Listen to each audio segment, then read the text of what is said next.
All right. Well, it is my privilege to introduce our speaker today, Diana Chao. Diana is a speaker for Active Minds, which is the nation's premier nonprofit supporting student and young adult mental health. Diana Chao is a first generation Chinese American from Los Angeles who is graduating in 1 week from Princeton University with a degree in geosciences, history, and diplomacy. Diana was diagnosed with bipolar disorder at 13 years old and is a suicide attempt survivor and suicide loss survivor. In her darkest moments, she discovered healing through writing.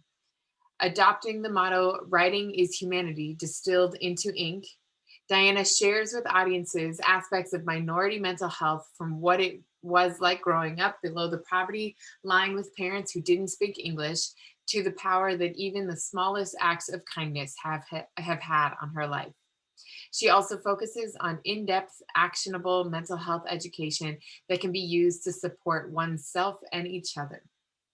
Diana also founded Letters to Strangers, a global youth for youth mental health nonprofit impacting over 35,000 people on 6 continents. For this work, she became the youngest recipient of NAMI's Young Leader Award, the youngest ever winner of the Unilever Young Entrepreneurs Award, Oprah Magazine's 2019 Health Hero, one of 30 global teen leaders in 2017, and the only American winner of the Global Changemakers 2019 cohort. So I'm thrilled to have Diana with us here today. I'm going to pass it over. Thank you, Diana, for being with us. Thank you so much for that wonderful introduction, Becky. And thank you all for tuning in. So I'm going to do that thing now where I share my screen and it's going to lag for a little bit as I do this. So stay with me. And like Becky said, I will be doing the Q&A part at the end. So if you have any questions, feel free to wait until then. Or if you have something urgent, feel free to let the chat know so that Becky can unmute and interject. I would be very happy to hear from you all. So if you cannot see my screen, feel free to say something in the chat. Otherwise, I'm going to assume you can. And I'll get started by reading a letter if that's okay with everybody. So, dear stranger, I don't know what to write, so I just pull on the bevels of my laptop keys with my fingernails. I pull and pull and pull until it starts to hurt, and I stare blankly at nothing until tears well up again, and I sob so hard. I wonder if my heart is wringing itself dry. I don't know what to say, except that sometimes everything hurts so bad I don't know what to do. My arms quake and my legs shake, and I am a puddle, I am a string, I am a prayer wavering on existence, but never quite making it there. A hot cold burns up my arms, an elephant wakes up in my head. I can't think around it. Wonder, I wonder what would happen if I just tore this elephant out, dumped it onto a stretcher, and shipped it out of my brain. How would that weightlessness feel like? How do people live without that anvil seared into their mouths? I wonder what it's like to laugh without having to claw your throat open first. I should stop this here. I can feel myself slipping. I don't know. I guess I'll talk soon. I have nothing to say, even though I feel like I should end this on a positive note. I don't know. I don't know. And what are you gonna do about it? What am I gonna do about it? I wrote that letter for myself. At 14 years old, I still dabbled in bedazzled hairbands and wore shirts with neon slogans like "You're looking at awesome." So, as you can probably imagine, I was not the most innocent child. I found trouble everywhere, or if you ask me, adventures. I was sassy. I convinced myself I was funny, tried to be punk, pretended like I was a Chinese princess, as you can see with this photographic evidence. Maybe that's why people didn't seem to care when I started to disappear. Maybe I didn't know it, or maybe somehow I subconsciously wanted it that way. But the greatest trick I ever played wasn't on others, but on myself. See, about 3 summers ago, I was interviewing people about mental health from the wealthiest districts of San Francisco, where a one-bedroom apartment could cost more than an entire rural mansion, to neighborhoods where concoctions of drugs would punch through air to assault far more than nostrils, urine stinging the streets like murals. And no matter where I went, someone would always blurt out as I'm interviewing them, "Oh, you're doing this whole thing because you have a personal connection? How could someone so sad be so young?" Their faces will folding with shock, as if I blamed anxiety on the rising cost of avocado toast or, God forbid, a B on a math test. And I wondered if they think the chickenpox vaccine makes children immune to trauma and exhaustion too. Apparently, human emotions are too complex of sensations to be felt by youth. But those doubts, those questions, to be honest, they didn't phase me because I'd heard them before, not from others, but from myself. See, I'm a first generation Chinese American immigrant. I'm from a rural village in the poorest province of China. I'm an ethnic minority there, indigenous to our Guizhou mountains stretching back generation. Our history is old as the slopes, rich as the smell of rice in rain. So how could I feel so empty? How could I feel so deceiving? How could I look in the mirror and see my lips stretched wide open, yet seemingly hear my own bones collapsing? I wrote that letter I read to you at the beginning to remind myself that despite it all, what I felt was real, legitimate, still me just in the midst of trying. It was supposed to stay my little secret, but I guess now I kind of read it aloud for the semi public. What I know now, and I didn't know back then, was that I wasn't alone, and I'm not alone. And you probably know some of these statistics already, but check it out. 50% of all lifetime cases of mental illness began by age 14 and 75% by age 24. 20% of youths aged 13 to 18 live with a mental health condition. 37% of students aged 14 and up with a mental health condition drop out of school. That's the highest dropout rate of any disability group. Suicide is the second leading cause of death in the US between ages 15 to 34. And yet, 80% of American youths with severe depression are left with no or insufficient treatment. And if we don't fight hard, I don't know if the trajectory of these statistics will really get any better. I mean, you've probably seen and know firsthand that the last 10 years built a different world. Technology and social media were revolutions. The youths of today, and even older people who are facing these new concerns, they're facing concerns that old ideas just can't accommodate. Instant social media perfection, body distortion, life makeovers, cyberbullying, overstimulation, desensitization, FOMO, or fear of missing out. Maybe it sounds absurd or even childish. I'm sure you've had people in your life, especially older folks, who might dismiss all of this as just kids caring too much about what other people have to say. It's that classic adage of, well, if all your friends did XYZ, would you do it too? But everything is relative to your baseline.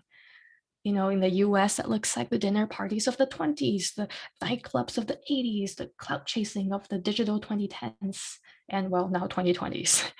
Your life becomes your relevance defines your worth, or so it seems. It's not that the old triggers have softened, it's that now, within 2 seconds, you can look up seriously hurtful information for yourself. I suppose I would know. Before I go a little bit into my story, I want to show this picture because I think it speaks for me the thousand words I don't really know how to say. In this picture, I feel joy, but to be honest, I don't remember it. And I think back to the memories I do have of my childhood, and so much of it was just this echoing darkness. And yet, this picture reminds me that even when I didn't see it, light was always there. So, as I tell you a little bit about my story, I want this picture to stay with you to remind us all that the only reason why we can see the shadow is because there's a light casting on it. My story began violently I grew up with scars. I learned what they looked like, I learned what they felt like, I learned what they tasted like, but most importantly, I learned what happens when they don't go away. I was 6 when my family first threw me out of the house and into the bottom parking garage of a supermarket complex, and I ran wild. What is the difference between climbing trees and car hoods, digging dirt and trash chutes, pixie dust and gas plumes? I was playing tag with the magic, and I promised that I'll catch it for my 3 wishes. These gray walls, white columns, cars tanner than me. It became the portal and the punishment all at once. Self imposed isolation of sorts, proven discipline, make myself small enough to be lost. Take up no space, breathe no air, shut up, slam down. That's right, what's left but to learn to behave. And then suddenly I am 9 years old and I'm wanting to dangle my toes over the ocean. We're on an airplane flying to America. And I think this is the chance that I had been waiting for. The stewardess asks me if I would like a cookie. My parents speak no English, and I am louder than my fears, so I say the only words my mother taught me. I'm sorry. The lady gives me the cookie anyway. And today, that is still the only phrase my dad really knows how to say in English. Anything more than that, and we go back to being invisible anyway. Like so many immigrant families, we sell everything we own back in China. We gamble that American dream. And then it's 2007 and the recession hits, and I want the water to work. Gosh darn it. I want the bills to stop. Gosh darn it. I didn't know that there's always somehow more to lose. I become best friends with the KFC grandma and Candace, that's her name. Candace is my only friend, and Candace picks me up from school. And my parents are still working their backs raw, and I am tired of the cafeteria lady holding up fingers to make sure I understand how much I still need to pay.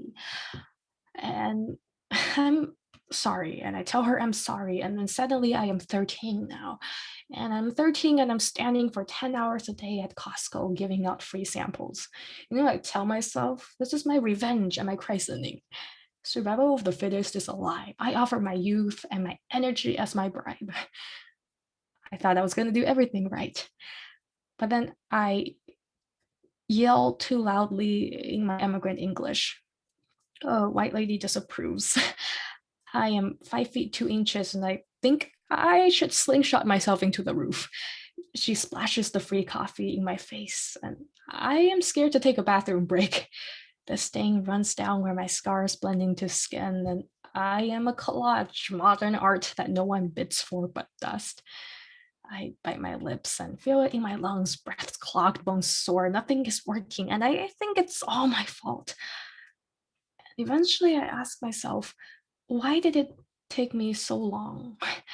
Why did it take me so long to believe it? Reality is livid, it's been neglected. I'm sorry, so very sorry that this is the truth all along. I I see it now. And so when I was 13, I was diagnosed with bipolar disorder. And in many ways, it transformed the pain in my life into an inescapable nightmare. Hurt people hurt people. How true is that? I know you know that mental health concerns can affect anyone, anywhere, at any age, any time, but I didn't.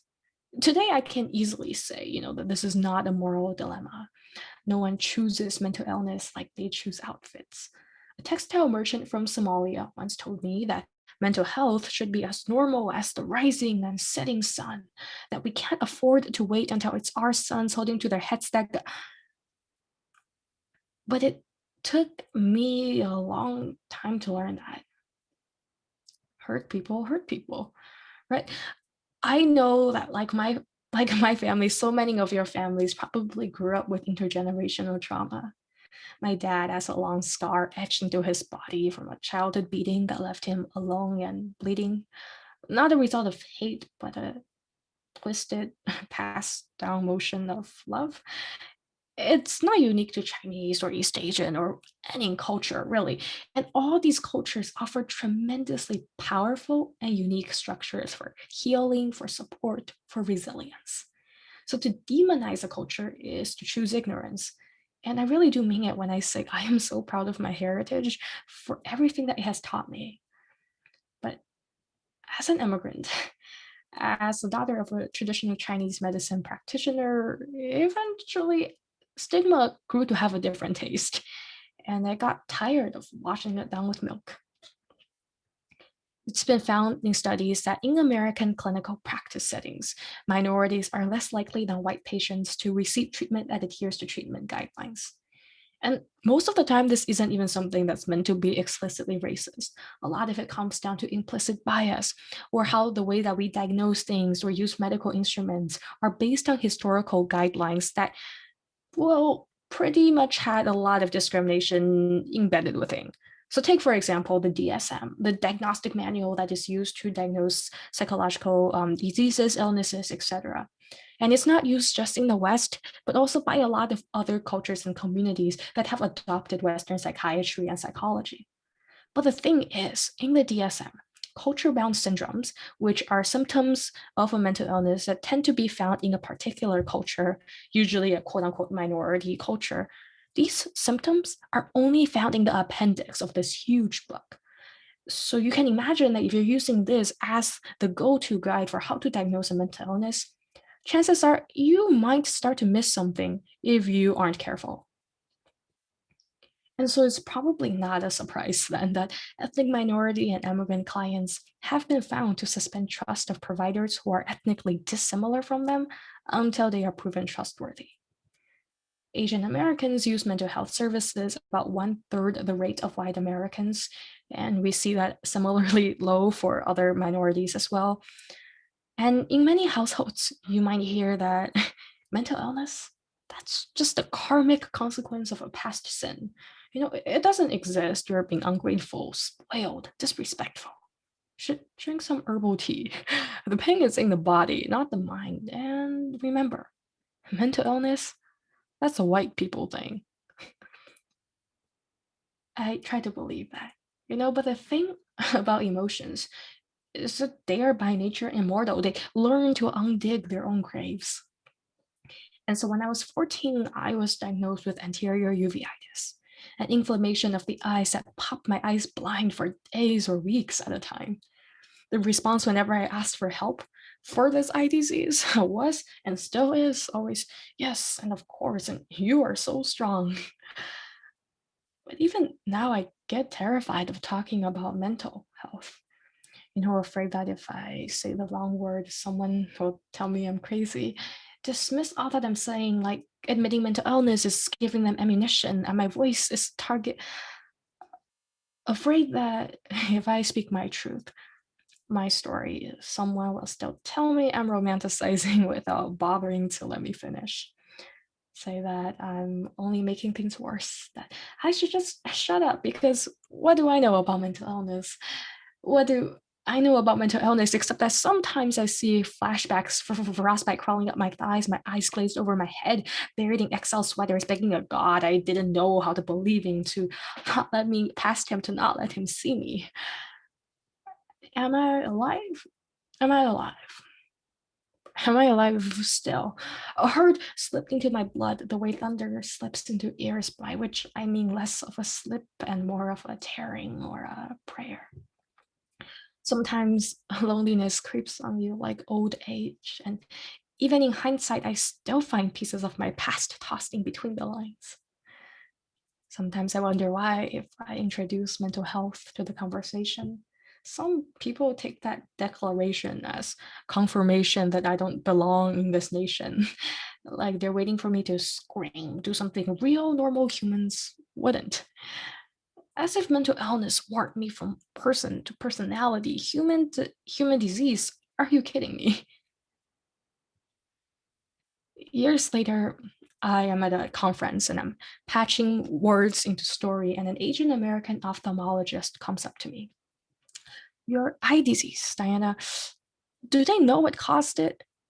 And I'm thinking of the blood drawn, the scans, the IVs, the hundreds of doctors and school hours missed. No, I sigh. No one could figure it out. I think it's psychosomatic, she tells me. Psychosomatic, or physical manifestations of psychological distress.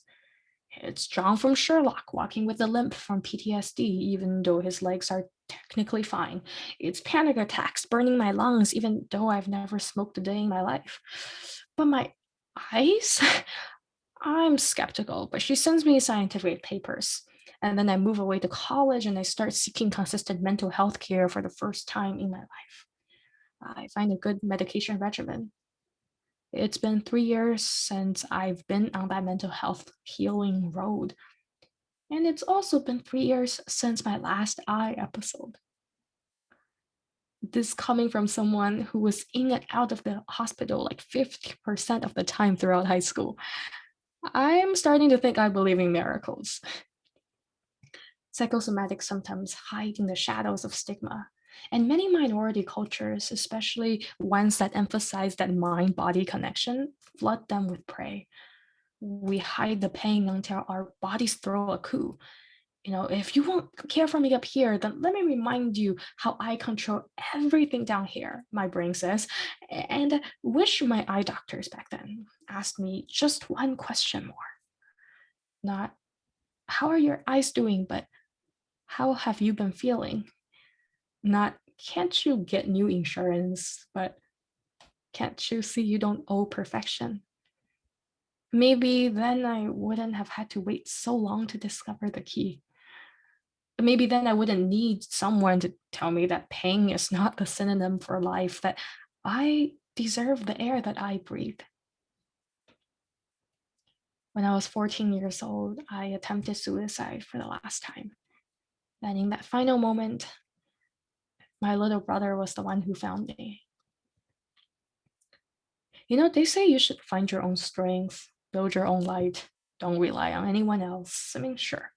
Sometimes all of our strength is spent on fighting ourselves.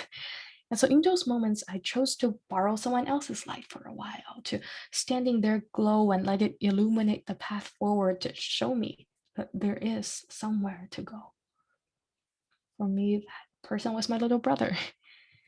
My little brother, who I practically raised as my own child, who I was the guardian of given my family situation, who I went to all the parent teacher conferences for, who I went to all the open houses for.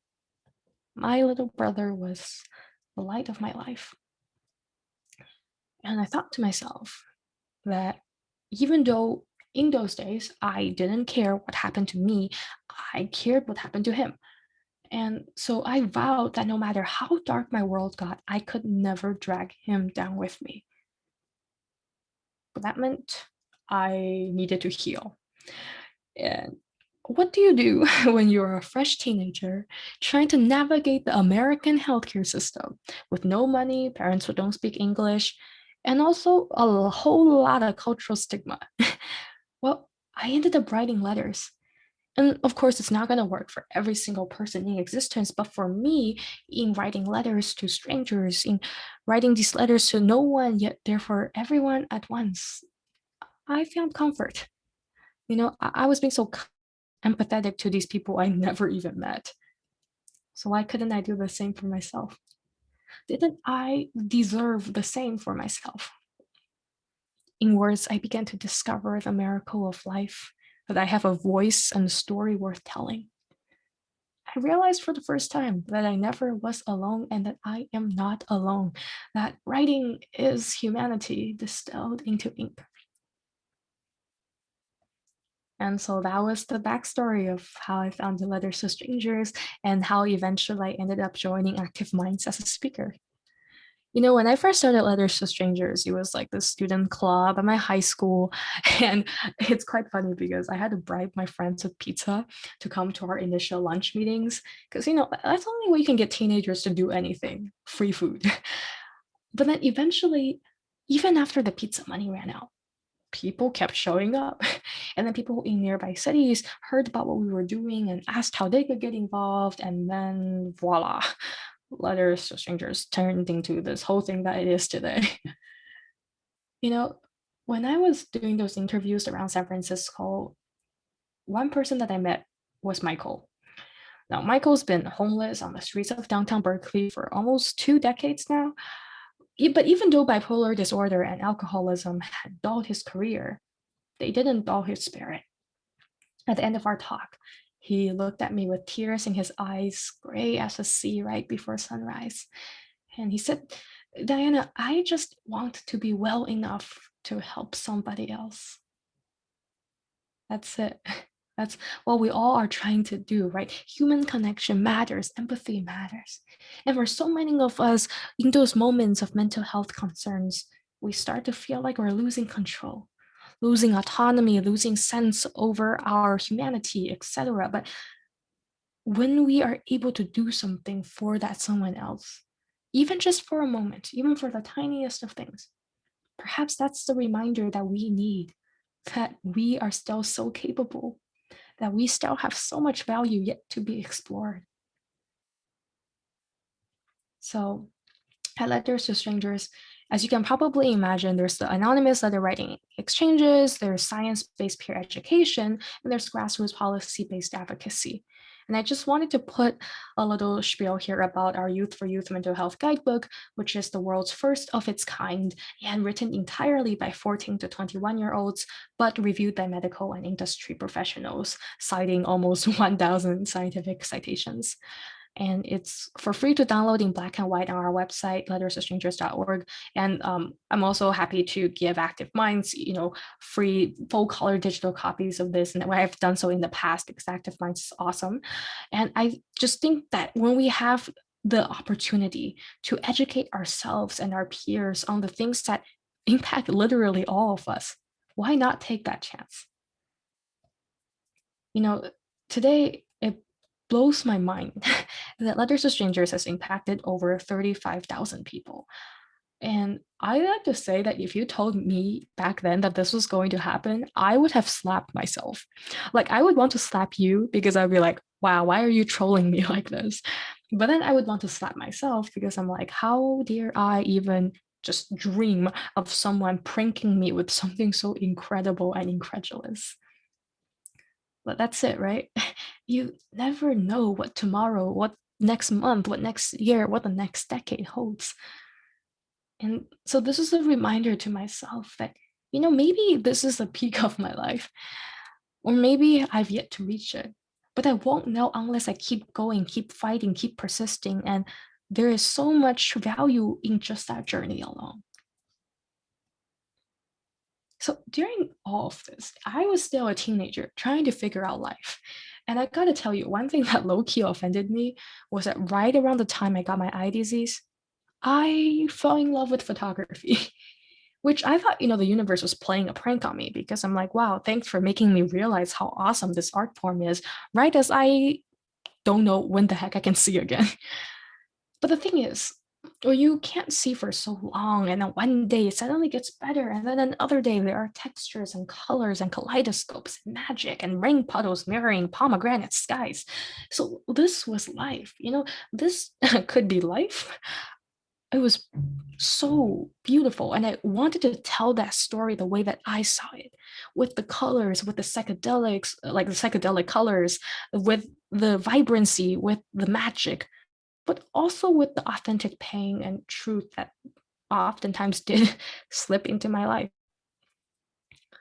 And so I ended up creating a self-portrait series. It was this conceptual photography series that I did for Minority Mental Health Month a few years ago, but it's now called BIPOC Mental Health Month.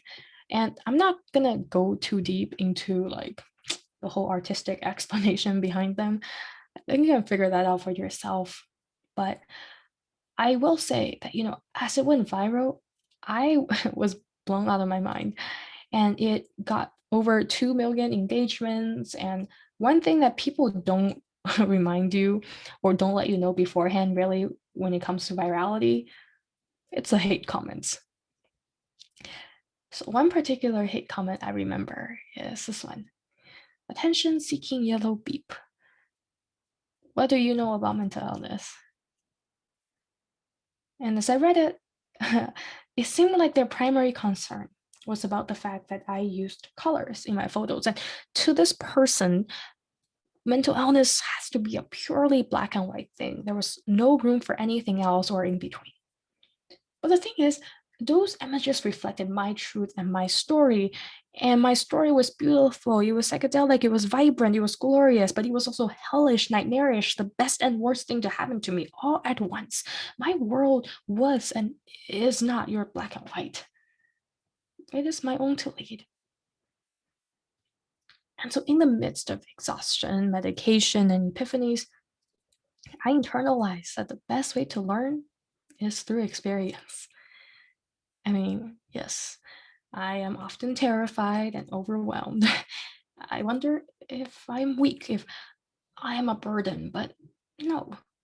Mental illness can mean battling dragons only to find their nests in our chests, but we learn to live with fire. Where is the weakness in that? How can there be weakness in that? Sometimes I grow too comfortable in chaos.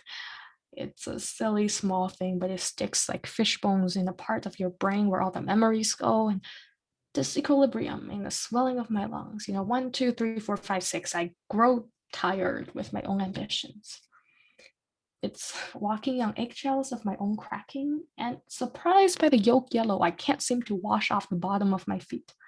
But every day, the shells fall off. Little by little, I am still clinging onto the comfortable, but I am also feeling myself a stilted, wobbly bubble at the edge of the blower full. It is the crack of dawn, and I think I am too sunlit to go back to sleep. But perhaps that's a little too poetic for you. So maybe let's go a little bit more into actionable, concrete things. And you might have heard about the concept of love languages, but what I want us to think about is, well, what about pain languages? And these things, by themselves or even in combinations, are oftentimes very human, very normal, and necessary things. But it's when we notice them expressed in abnormal amounts or abnormal combinations by ourselves, by the people we care about, etc., that could be a sign maybe there is a period of pain going on. So this acronym is empathizing. E is for eat, eating too little, eating too much. M is for mind distractions. So that could be personal, like cleaning a lot, or social, like going to parties. But I guess with COVID, that's not as much of a thing. And P is for pride. So there's the ego. Maybe it's a little bit more fragile, a little bit more sensitive. Maybe there's a denial of things that could hurt it, or an active seeking out of affirmations for it. There's A for anger, T for tears, H for hurting the self, whether that's verbal or physical. I for insomnia / hypersomnia, so sleeping too little, sleeping too much. Z for zany, so using humor, character, facade, not even to become someone else, but to just at that moment pretend like you could be someone who is not going through the things that you are going through right now. One particular way that I think our generation especially tends to do this is through the use of emojis. So I'm sure either you or someone does this where you're writing something and it's kind of sad or intense or whatever else, and then you end it with like a LOL laughing crying face emoji. Now I think it's kind of like a Schrodinger's cat situation. It's like you're letting the reader decide if they have the emotional capacity to like really talk with you about what the heck was going on in that first part of the message, or to dismiss it and push it away for now and just take it as a joke and move on. So I'm not here to like police you on how you should talk or text to each other, but maybe if you notice this being done a lot by someone or just in unusual ways, hey, it doesn't hurt to just checking, right? I is for imprudent behaviors, so being kind of reckless. N is for not present. So maybe that's silence, maybe that's a physical absence, or maybe you're physically there, but then you're kind of mentally drifting. G is for gross productivity. So overworking, and not even as a mind distraction, but to the point where that's how you derive value for yourself. Okay, so let's say you're able to identify that maybe there's some pain going on. Well, how do we navigate that journey to heal? Here's another acronym, simple. So S is for self-advocate. For me, this really comes down to the notion that this is not a zero-sum game. I think for a very long time growing up, I felt this need to win over people I cared about in my life, to convince them to understand and validate that I have this mental illness. And when I failed to do that, I felt like everything else was going downhill. But it really isn't a zero-sum game. We're not in it to win someone else over. The ultimate goal is to convince yourself. We can't do a whole lot about societal stigma, but we can do some things about self-stigma. I is for increment, taking things one step at a time. So sometimes you might take 2 steps forward, 5 steps back. That's okay, that's normal. You'll get there. M is for meditate. And I don't just mean sitting in the lotus position and going om. I mean, I'm Buddhist, so I do that. But what I really mean is beyond that, carving out that time and mind space for yourself, even just a few deep breaths a day where you are letting the emotions come, processing those feelings, and then most importantly, letting them go. P is for patience. L is for listen. And when I say listen, I mean active listening, not just listening to someone else so that you can think about how best to solve their problem. I mean, if they ask you for advice, then sure, go for it. But there's a mini acronym here that I think really sums it up. Wait, or why am I talking? And I think that's it, So many times we get stuck or feel awkward about having these conversations because we don't know what to do. But the thing is, it's not our jobs to be the knight in shining armor, and that's a good thing. It means that it's not our duty and burden to slay that fire breathing dragon. Instead, our role is more to be like partners in crime, walking alongside that person as they navigate the journey for themselves to decide where and who they want to be. E is for educate. Just like you're doing now, taking the time to constantly learn more, to fight the stigmas, to debunk the popular myths, especially the myths you see perpetuated by media, etc., to really learn and be there for each other. And the wonderful thing about educate is that you don't even have to do it to someone in particular or like share your knowledge with someone in particular for them to know that people care.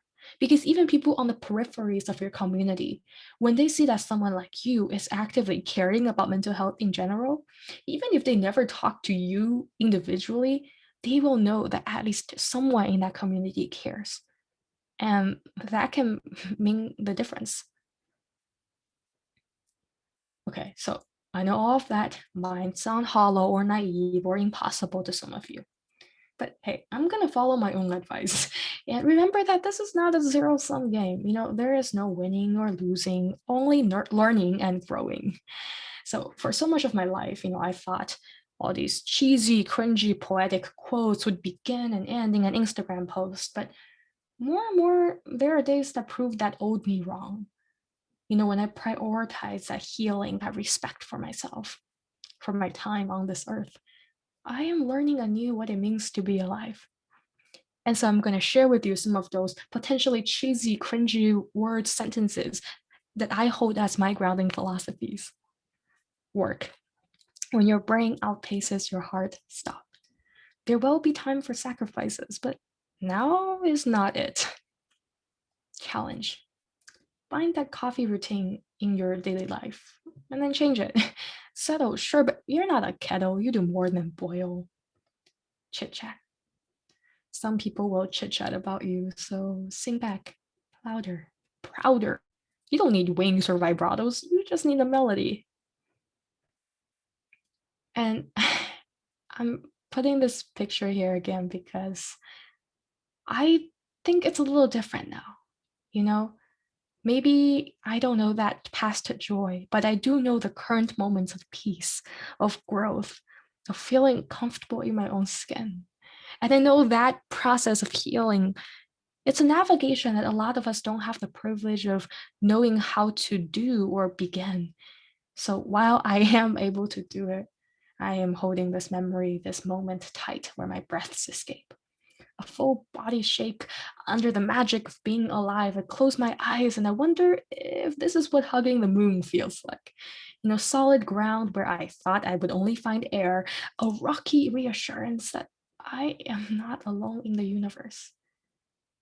For a very long time, I was afraid of living because I thought I'd already died. But how time bubbles up like soap, slippery and all forgiving with a tinge of sage. And I tell my shadow, you took your sweet time trying to extinguish that light. But look how the stars came out. I started with a letter, and I would like to end with one as well. So this is a letter made in collaboration with the Screen Actors Guild of New York. And let me play it now. Okay. Dear stranger, I dare you to write down 10 things you love about yourself. Maybe you can't finish it all in a day. Maybe you knew just what to write and finished in less than 10 minutes. But the thing is, we don't give ourselves enough credit. I want you to remember that even when it seems like no one else cares, you should care about yourself. You should care about yourself. And I care about you too. That's 2 people already. The world is less lonely with you here.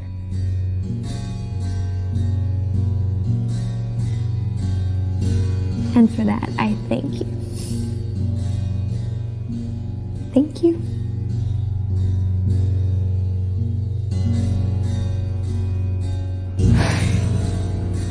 Love a stranger.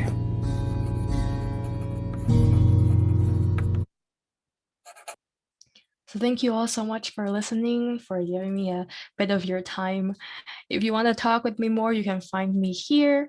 And then I'm going to share with you some resources in case you would like to seek support in whatever means. So you can screenshot this. You can also screenshot this resources page because I'll close it out in a bit to fully immerse in the Q&A. And if you have any questions about like the crisis text chat or the National Suicide Prevention Hotline, I used to be a counselor for both of those, so I might be able to shed some light as well. So I'll leave this up for about 30 seconds or so, but thank you all so much, and let's get to the Q&A. Thank you so much, Diana. That was amazing. Wonderful to hear your story. And we have some questions for you from the audience, and a reminder to everybody here. If you have questions for Diana, please feel free to type them into the Q&A box. So we have one question. How can we increase equal access to mental health care? Do you think colleges can play a role in providing basic health care to their students? Yeah, I think colleges can definitely play a role, but oftentimes, like I mentioned in my statistics, 50% of all lifetime cases of mental illness begin by age 14. So if people are really only relying on college to begin that healing journey, that might be a little bit late for some people. So while colleges should provide those resources and recognize that college itself is also a special time just from like social aspects and academic pressures and things like that, I think what ultimately needs to happen is for the healthcare accessibility to begin at a far earlier age. And so maybe that looks like integrating mental health more prominently into our physical health annual checkups and things like that, integrating mental health curriculums into schools, making sure that we have more diverse workforces of mental health professionals to match more of the diverse needs of different cultures and different minority groups. I think that would be a good place to start, and a hard place, but important one. Yeah, absolutely. And that actually leads to a question that I had for you. And can you talk a little bit more about how you share in your story that you were 14 at some of the kind of the lowest points, and I feel like we are not as a culture yet very well equipped to talk to people who are that young about these issues. I'm curious to hear kind of what would you say to people in the room who are also maybe 14, 16 in high school, something like that? And what would you say to folks who are working with people who are that young? What can we be doing? What can schools and administrators be doing, and organizations like Active Minds and peers? So yeah, what are your thoughts there? Yeah, I think that age is also difficult to work with because so many times we can't tell the difference between just like normal puberty things and, perhaps a deeper mental health concern. But I think, if it's getting to the point where you're like, this is really making me worried about the kid, whether or not it's puberty related, there's no harming, talking to a professional and seeking support for that. Because even if it is just quote unquote puberty, and I'm also putting just in quote unquote here, if it's having a real effect on their emotional well-being, then during that moment, during that time period of life when they're experiencing it, they still deserve support. But I think more so than that, you know, we talk about physical health in terms of like relating it to the biological body. And I think having a little bit of like a more objective, logical standpoint or approach to talking about these things make it feel a little bit easier because it doesn't feel like we're as personally invested and emotionally vulnerable when having those conversations. And mental health feels a little bit different because, well, it feels like such a deep and private part of ourselves. But I think if we wanted to start that conversation, we could first relate it to things like brain chemistry and other concepts that follow some of the ways that we currently talk about physical health, and recognize that, even at a young age, people are learning how to deal with their emotions. And so normalizing that conversation using these potentially a little bit more separated approaches to it so that kids don't feel like they're being thrown into an overwhelming mess right away. Yeah, absolutely. We have a question in the chat here. Can you recall when you realized you'd reached your turning point? Yeah, so this is nothing against your question. It's just something that I've been thinking about, which is I don't know if the turning point like phrase is necessarily the best one to use, because I feel like a lot of times when we have these conversations about mental health or sharing stories, it's often from the perspective of someone who has been there, done that, and now they're all good. But the thing is, mental illness is not necessarily something that just goes away. And for me, at least, like I still have periods of like really bad episodes. And of course, it's a lot more under control now. And I feel a lot more prepared with dealing with it because I've learned more and have good mental health care. But that doesn't mean that it's all a smooth sailing journey.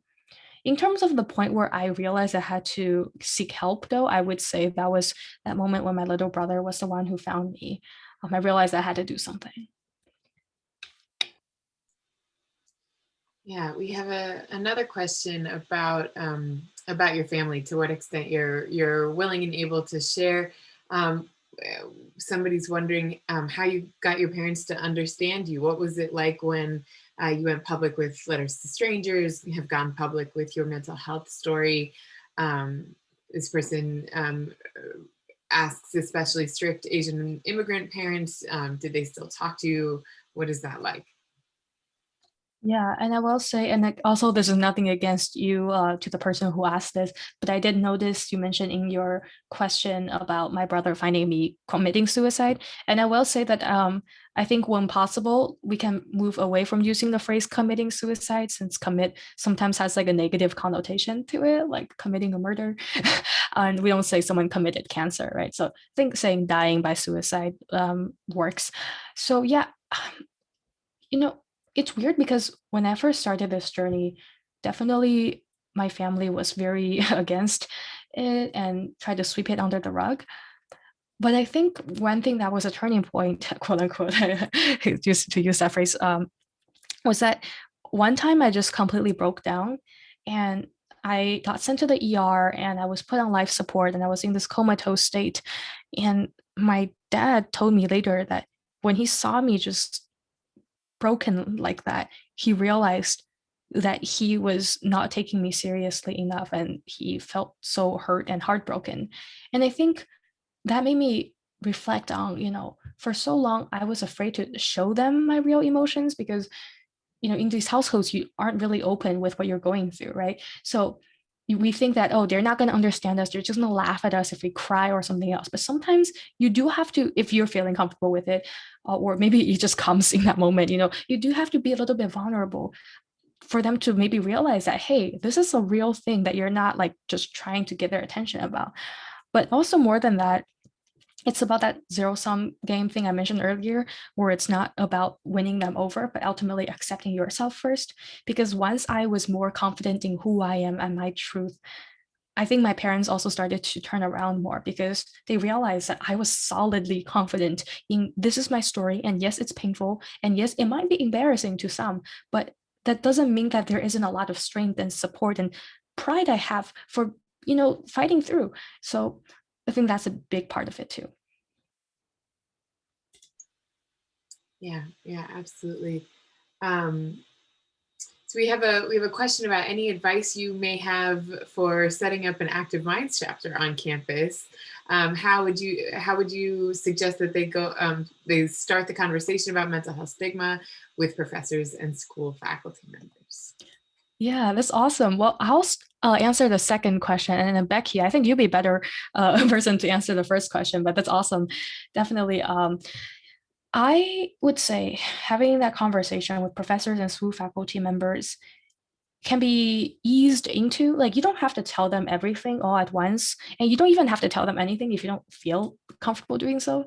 Um, but like, for example, if you see something in their syllabus about like, oh, if you're having a mental health concern, I'll allow this, you know, um, deadline extension or whatever else, then that could be a good segue into talking about mental health in general. Or if they don't have that part in their syllabus, maybe you could ask them about it and then use that as a conversation starter. But also realize that uh, a lot of times school, like non-college especially, so high school, middle school, etc., teachers are usually mandated reporters. And so if they believe that there is some cause of harm or concern for harm by what you've told them, they will have to go to the authorities for it. So that's why I say, like, before you start the conversation, I think it's good to know a little bit more about the teacher you want to talk to first, see what their syllabus says, see what they talk about in their daily lectures or whatever else, and what their general attitudes are. And if you are switching medications, you can let them know in case you experience side effects that affect your productivity, etc. But have the conversation only to the extent that you feel comfortable with, I think, is doing justice to yourself. And I can add a little bit about launching an Active Minds chapter. We strive to keep the barriers of entry to starting a chapter very, very low. So to start an Active Minds chapter on your campus, you need 3 student leaders and a faculty or staff person who's willing to be your advisor. And then you can go check out, it's activeminds.org/start a chapter to answer a lot of your frequently asked questions. I just put that in the chat in case you're interested in hopping in there. And to add to Diana's point there, with regard to starting the conversation about mental health, Active Minds offers a lot of different free downloadable resources that you can work to change policy on campus. So you can launch coalitions about mental health. So we're going to search out the stakeholders in the conversation and get everybody together to just let's add language around mental health and language around inclusion and including BIPOC, that's Black, Indigenous, people of color, into our values and our mission statement, and really addressing it in a proactive way. We also have downloadable campaigns about getting mental health resources onto student ID cards and into class syllabi, all kinds of ways that you can go about advocating for mental health on your campus.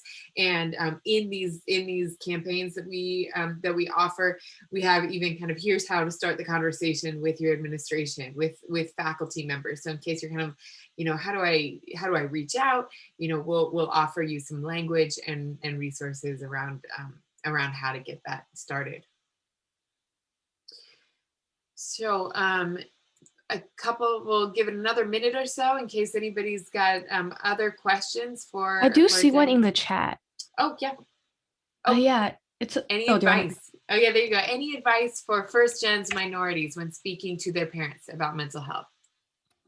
Yeah, definitely a question I get a lot. Well, I think, the simple acronym is, if I may say so, a good way to go about it. But I think also a lot of times the reason why people get scared of talking to their parents about this stuff is like, let's say your parent was a refugee from a war, or they worked really hard, etc., to just build this life for you. So it feels a little bit difficult to tell them, hey, I am very sad, but I think you can frame it a little bit differently. So here's like a sample script, right? Like, hey, look, I know that you are a very strong person, and I want to be strong like you, and I know you've went through so much. I would like to know how to build that level of resilience and strength. But to be honest, I only know and have experienced what I know in my life. And so I'm not here to say that my pain is the same level as yours. I wouldn't even be able to imagine going through what you went through. But for me, given what I know, to be honest, this is how I feel. And I want to become the version of myself that I think would be a better support for our family, for my future, but I can't do it alone right now. And so if you can support me on this journey to seeking help, I would appreciate that a lot. But if you can't, then if you'll at least turn a blind eye as I'm calling a therapist or whatever else, I'll appreciate that too. And maybe one day we can, move forward from these pains together, something like that. Yeah, excellent. Well, I think on that tangible, powerful note, we'll call it a day. And thank you so much, Diana, for being with us. Thank you all for joining the conversation. Feel free to reach out if you have questions, further questions. Find Diana on social and through Letters to Strangers. Connect up with Active Minds on social. You can go to our website, activeminds.org, to find more about Diana and all of our programs and launching a chapter and lots of different resources. So thank you all. Have a good rest of your night. Thank you. Bye-bye.